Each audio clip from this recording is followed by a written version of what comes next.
Kali ini kita akan membicarakan sesuatu yang sangat menarik, yaitu tentang ibu kota baru yang di wilayah Penajam.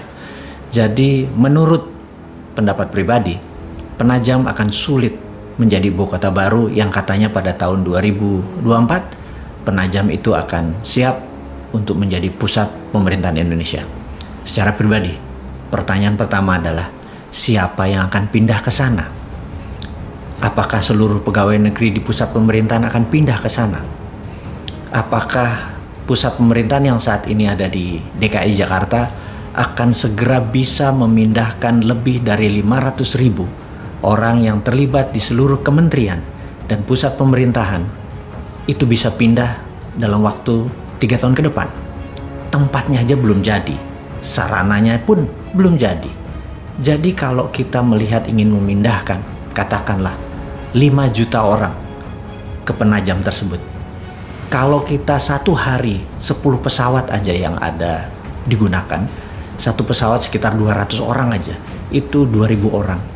Untuk memindahkan 2.000 orang dikalikan 365 hari itu baru 700.000, alias 5 tahun itu belum sampai 5 juta orang kita pindahkan, yang setiap hari 2.000 orang.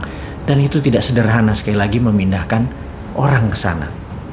Pertanyaannya, kenapa orang mesti pindah ke sana? Dalam sejarah umat manusia bermigrasi, terbanyak adalah mereka yang pindah karena harapan tinggal atau harapan hidup di tempat yang lama sudah negatif. Untuk itu mereka memerlukan tempat hajat hidup yang baru, yang harapannya lebih baik, lebih cepat, lebih mudah, lebih sehat, dan lain sebagainya. Apakah di Penajam akan kayak gitu? Apakah di ibu kota baru nanti income seseorang naik 3-4 kali lipat dalam waktu yang cepat?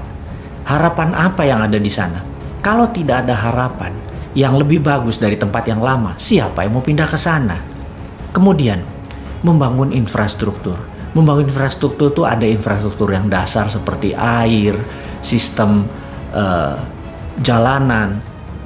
Infrastruktur itu bukan sekedar benda berpindah dari satu ke yang lain. Ada banyak sarana kesehatan, dan yang paling parah adalah sarana pertahanan. Kita tahu di utara Penajam, di wilayah Indonesia itu ada Malaysia, ada Filipina, ada Tiongkok, yang dengan kapal induknya kita disenderin di Laut Cina Selatan dalam waktu 2 jam itu sudah bisa mencapai Penajam. Dan pangkalan militer di sana tidak ada sama sekali yang bisa mengintercept. Janganlah pernah berkata kita cinta damai, kita tidak ingin berperang dengan siapapun, kemudian kita tidak bersiap. Ingat doktrin dimanapun yang mengatakan kalau kita ingin damai, kita harus bersiap untuk perang. Kita ingin damai, tapi kita harus bersiap untuk perang.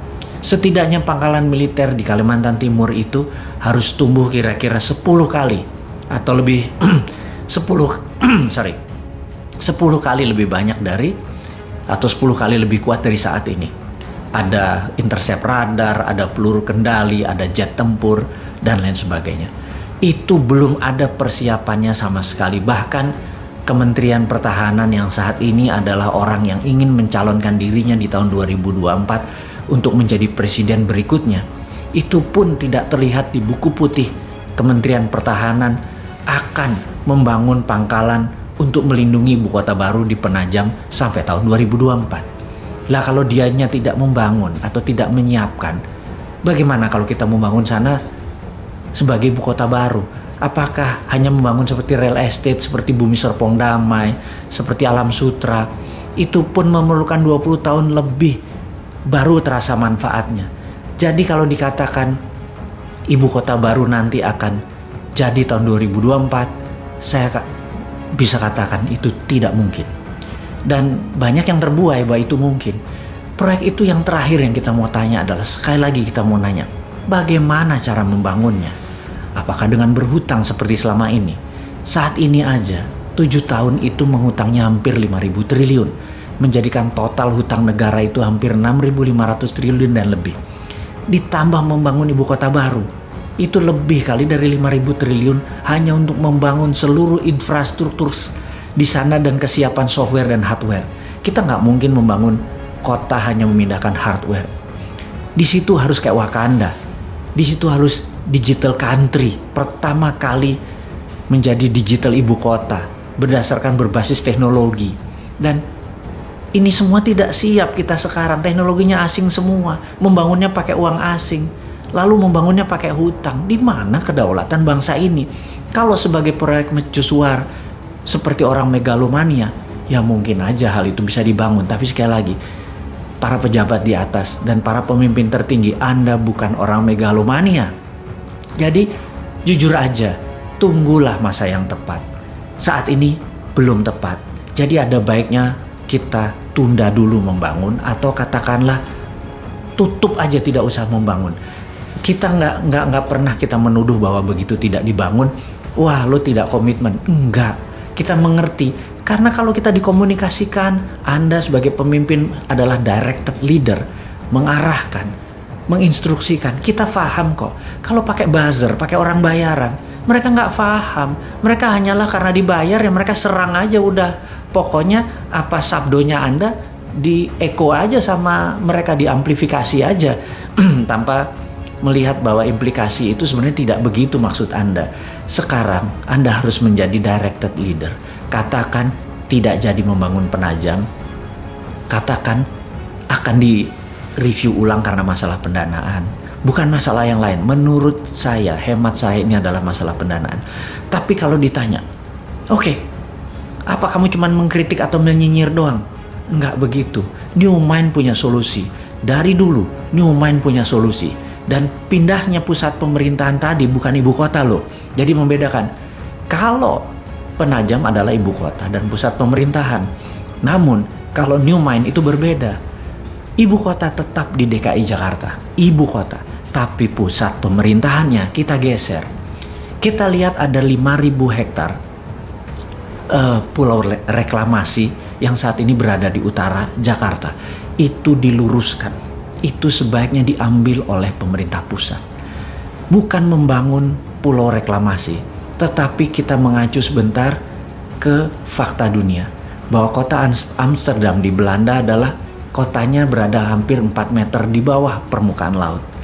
Apa yang mereka lakukan? Mereka membangun dam yang sangat besar di laut, sehingga air tawar yang ke laut itu ke dam tadi, dan air laut tadi ditutup dengan giant wall yang besar tadi, sehingga bisa melindungi Amsterdam dan dengan kendali kontrol dari sistem perairan tadi. Nah, kita tahu Jakarta sinking atau menurun perlahan.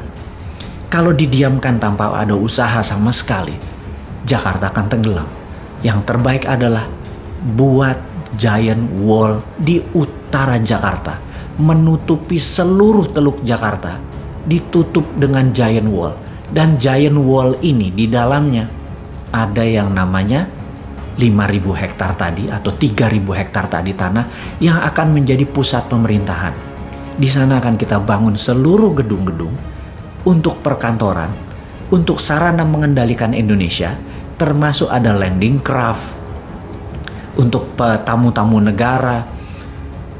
Dan ini semua bisa dikerjakan karena produknya 100% lokal. Yang jelas, kita tidak harus mengganti atau menambah pangkalan militer yang ada. Kita tahu jika Singapura, Malaysia menyerang Indonesia, Pekanbaru bisa intercept.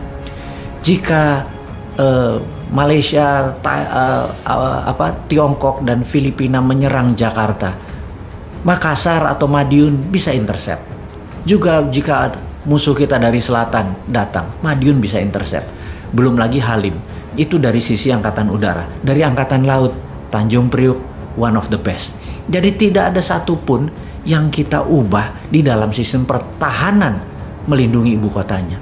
Jadi selain biayanya murah, tidak antar pulau, ibu kota tetap Jakarta, tapi pusat pemerintahan yang digital, yang Wakandanya, itu ada di pulau reklamasi. Tidak ada ribut-ribut lagi di pulau reklamasi. Yang ada adalah solusi. Ini bedanya New Mind dengan Old Mind.